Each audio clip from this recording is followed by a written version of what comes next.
ನಮಸ್ಕಾರ ಆತ್ಮೀಯ ಕನ್ನಡದ ಬಂಧುಗಳೇ ಹಾಗೂ ಪ್ರೀತಿಯ ಮಾಧ್ಯಮ ಮಿತ್ರರೇ, ನಮ್ಮ ಕನ್ನಡ ನಾಡಿನಲ್ಲಿ ಇದ್ದು ಜೀವನ ನಡೆಸಲು ನಮ್ಮ ನಾಡಿನ ದುಡಿಮೆ ನೀರು ಬೇಕು, ನಮ್ಮ ನಾಡಿನ ಜಾಗ ಬೇಕು, ನಮ್ಮ ನಾಡಿನ ಅನ್ನ ಬೇಕು, ನಮ್ಮ ನಾಡಿನ ನೀರು ಬೇಕು. ಆದರೆ ದುರಂತವೆಂದರೆ ನಮ್ಮ ನಾಡಿನ ಭಾಷೆ ಬೇಡ, ನಮ್ಮ ನಾಡಿನಲ್ಲಿ ಬಂದು ನಮ್ಮವರ ಮೇಲೆ ಹಲ್ಲೆ ಮಾಡ್ತಿದ್ದಾರೆ. ಅಂದರೆ ಇದಕ್ಕೆಲ್ಲ ಮೂಲ ಕಾರಣ ಬಂಡರ್ ರಾಜಕೀಯ ಪಕ್ಷಗಳೇ ನೇರ ಕಾರಣ.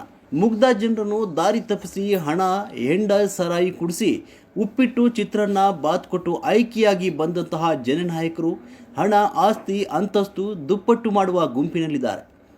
ಇವರ ಬೇಜವಾಬ್ದಾರಿತನದಿಂದ ಇವತ್ತು ಕನ್ನಡಿಗರ ಮೇಲೆ ಒಂದಲ್ಲ ಒಂದು ರೀತಿ ಹಲ್ಲೆಗಳು, ಅಕ್ರಮಗಳು, ದೌರ್ಜನ್ಯಗಳು, ಅತ್ಯಾಚಾರ, ಕೊಲೆಗಳು ನಿರಂತರವಾಗಿ ನಡೀತಾ ಇದೆ.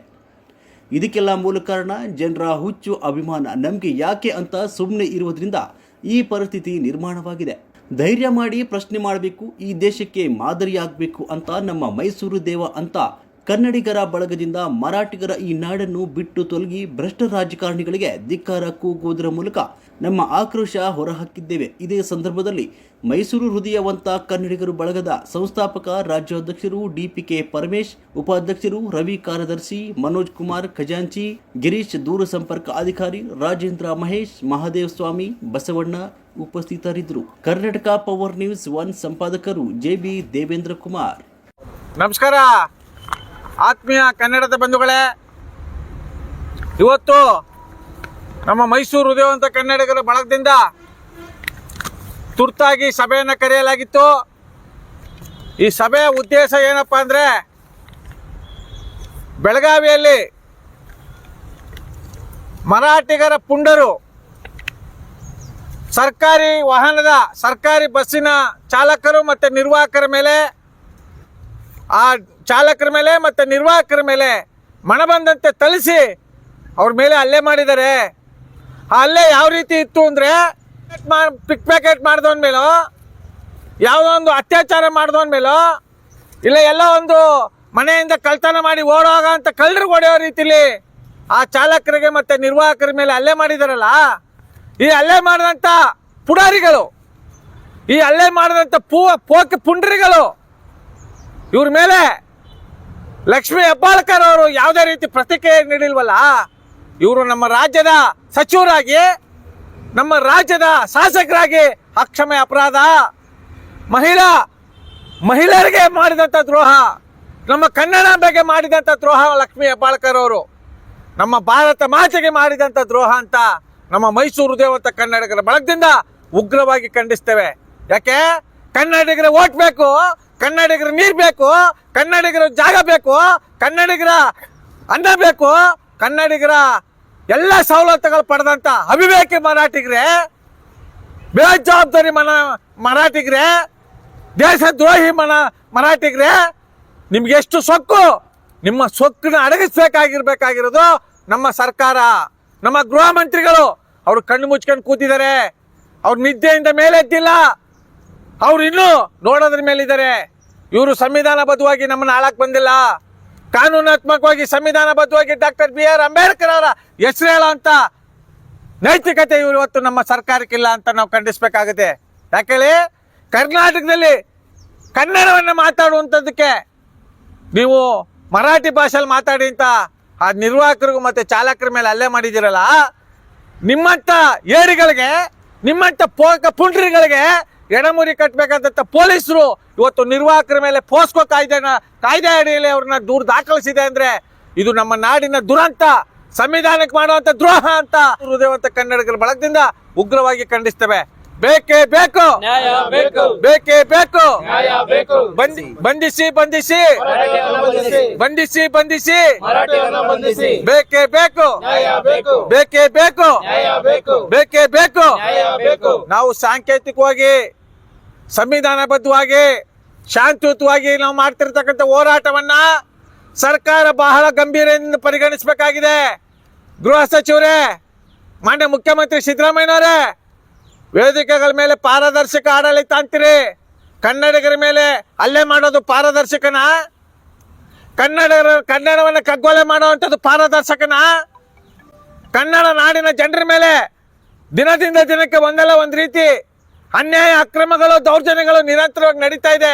ಇದು ಪಾರದರ್ಶಕನ ಮಾನ್ಯ ಮುಖ್ಯಮಂತ್ರಿಗಳೇ, ಉಪಮುಖ್ಯಮಂತ್ರಿಗಳೇ, ಡಿ ಕೆ ಶಿವಕುಮಾರ್ ಅವರೇ, ನಿಮಗೆ ರಾಜಕಾರಣದ ತೇಳು, ನಿಮಗೆ ಅಧಿಕಾರದ ಹಂಬಲ, ನಿಮ್ಮ ಅಧಿಕಾರದ ಹಂಬಲ, ರಾಜಕಾರಣದ ತೇವಳಿಂದ ಇವತ್ತು ನಾಡು ಸುರಕ್ಷಿತವಾಗಿಲ್ಲ, ದಿವಾಳಿ ಆಗ್ತಾ ಇದೆ. ನಾಡಿನ ಪರಿಸ್ಥಿತಿ ದಿನದಿಂದ ದಿನಕ್ಕೆ ಕಾನೂನು ಸುವ್ಯವಸ್ಥೆ ಹಾಳಾಗ್ತಾ ಇದೆ. ದಕ್ಷ ಪ್ರಾಮಾಣಿಕ ಅಧಿಕಾರಿಗಳಿಗೆ ನೀವು ಸ್ವಾತಂತ್ರ್ಯ ಕೊಟ್ಟಿಲ್ಲ. ಇದೇ ರೀತಿ ಮುಂದುವರೆದ್ರೆ ನಾಳೆ ನಿಮ್ಮ ಬುಡಕು ಬರುತ್ತೆ. ನಿಮ್ಮ ಮಕ್ಕಳಿಗೂ ಕಟ್ಟಿಟ್ಟ ಬುತ್ತಿ ಇದು. ನಿಮ್ಮ ಮಕ್ಕಳು ಇಂಥ ಒಂದು ಅನ್ಯಾಯ ಅಕ್ರಮಗಳಲ್ಲಿ ನಿಮ್ಮ ಮಕ್ಕಳಿಗೂ ಮುಂದಿನ ದಿನಗಳಲ್ಲಿ ತಪ್ಪಿದ್ದಲ್ಲ ಅಂತ ನಾವು ಉಗ್ರವಾಗಿ ಖಂಡಿಸೋದ್ರ ಮೂಲಕ ಸರ್ಕಾರಕ್ಕೆ ಎಚ್ಚರಿಕೆಯನ್ನು ಕೊಡ್ತಾ ಇದ್ದೇವೆ. ಲಕ್ಷ್ಮೀ ಹೆಬ್ಬಾಳ್ಕರ್ ಅವರೇ, ನೀವು ಕರ್ನಾಟಕದ ಸಚಿವರಾಗಿ, ನೀವು ಕರ್ನಾಟಕದ ಶಾಸಕರಾಗಿ ನೀವೇನು ಆ ಪುಂಡ್ರ ಮೇಲೆ ಏನು ಕ್ರಮ ತಗೊಂಡ್ರಿ ಲಕ್ಷ್ಮೀ ಹೆಬ್ಬಾಳ್ಕರ್ ಅವರೇ? ನಿಮಗೆ ನಾಚಿಕೆ ಆಗಲ್ವಾ? ಮಹಿಳೆಯರ ಬಗ್ಗೆ ಮಾತಾಡೋಕೆ ನಾಚಿಕೆ ಆಗಲ್ವಾ? ಕನ್ನಡದ ಬಗ್ಗೆ ಮಾತಾಡೋಕೆ ನಾಚಿಕೆ ಆಗಲ್ವಾ? ಕರ್ನಾಟಕದಲ್ಲಿ ನೀವು ಸಚಿವರಾಗೋಕ್ಕೆ ಏನು ಯೋಗ್ಯತೆ ಇದೆ ನಿಮಗೆ?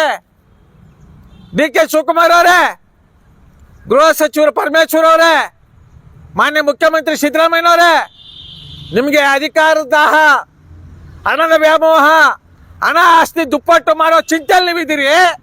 ನಿಮಗೆ ಓಟ್ ಹಾಕಿದಂಥ ಮತದಾರ ಬಂಧುಗಳು ದಿನದಿಂದ ದಿನಕ್ಕೆ ಅನ್ಯಾಯಗಳ ಅಕ್ರಮಗಳ ಎದುರಿಸೋ ಪರಿಸ್ಥಿತಿ ನಿರ್ಮಾಣ ಆಗಿದೆ. ಇನ್ನು ಮುಂದಿನ ದಿನಗಳಲ್ಲಿ ಇಂಥ ಘಟನೆಗಳಿಗೆ ಅವಕಾಶ ಮಾಡಿಕೊಡ್ಬಾರ್ದು ಅಂತ ನಮ್ಮ ಮೈಸೂರು ದೇವತ ಕನ್ನಡಿಗರ ಬಳಗದಿಂದ ಸಾಮಾಜಿಕ ಜಾಲತಾಣದ ಮುಖಾಂತರ, ಮಾಧ್ಯಮಗಳ ಮುಖಾಂತರ ನಿಮಗೆ ಎಚ್ಚರಿಕೆಯನ್ನು ಕೊಡ್ತಾ ಇದ್ದೇವೆ. ನಿಮಗೆ ಧಿಕ್ಕಾರಗಳನ್ನು ಕೂಗ್ತಾ ಇದ್ದೇವೆ. ಖಡಕ್ ಆದೇ ಸಂದೇಶವನ್ನು ರವಾನೆ ಮಾಡ್ತಾ ಇದ್ದೇವೆ ನಿಮಗೆ. ಈ ಕೂಡಲೇ ಆ ಪುಂಡ ಪೋಖ್ರಿಗಳನ್ನ ಕಾನೂನು ಸುಪತ್ತಿಗೆ ವಹಿಸ್ಬೇಕು, ಬಂಧಿಸಬೇಕು, ಅವ್ರನ್ನ ಗಡಿಪಾರು ಮಾಡುವಂಥ ಶಿಕ್ಷೆ ನೀವು ವಿಧಿಸ್ಬೇಕು. ಯೋಚನೆ ಮಾಡಿ, ನೀವು ಕಾನೂನು ಸುವ್ಯವಸ್ಥೆ ಹಾಳು ಮಾಡ್ತಿರ್ತಕ್ಕಂಥವ್ರು ನೀವು ರಾಜಕಾರಣಿಗಳೇ ಕಾನೂನು ಸುವ್ಯವಸ್ಥೆ ಹಾಳು ಮಾಡ್ತಾ ಇದ್ದೀರಿ. ಕಾನೂನಿಗೆ ಧಕ್ಕೆ ತರ್ತಾ ಇದ್ದೀರಿ. ಪೊಲೀಸರ ಮೇಲೆ ಗುಬೆ ಕೂರಿಸ್ತಾ ಇದ್ದೀರಿ.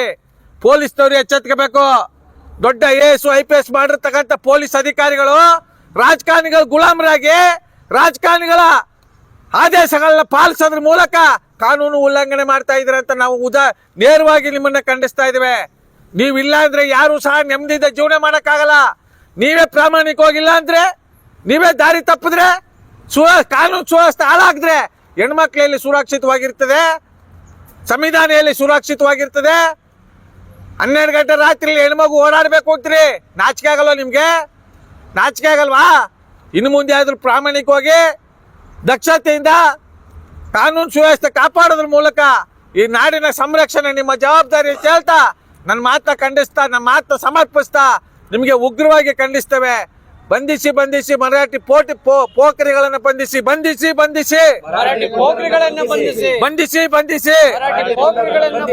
ಮರಾಠಿ ಗುಂಡಗಳನ್ನು ಬಂಧಿಸಿ ಬೇಕೇ ಬೇಕು. ಎಲ್ಲಿ ತನಕ ಹೋರಾಟ,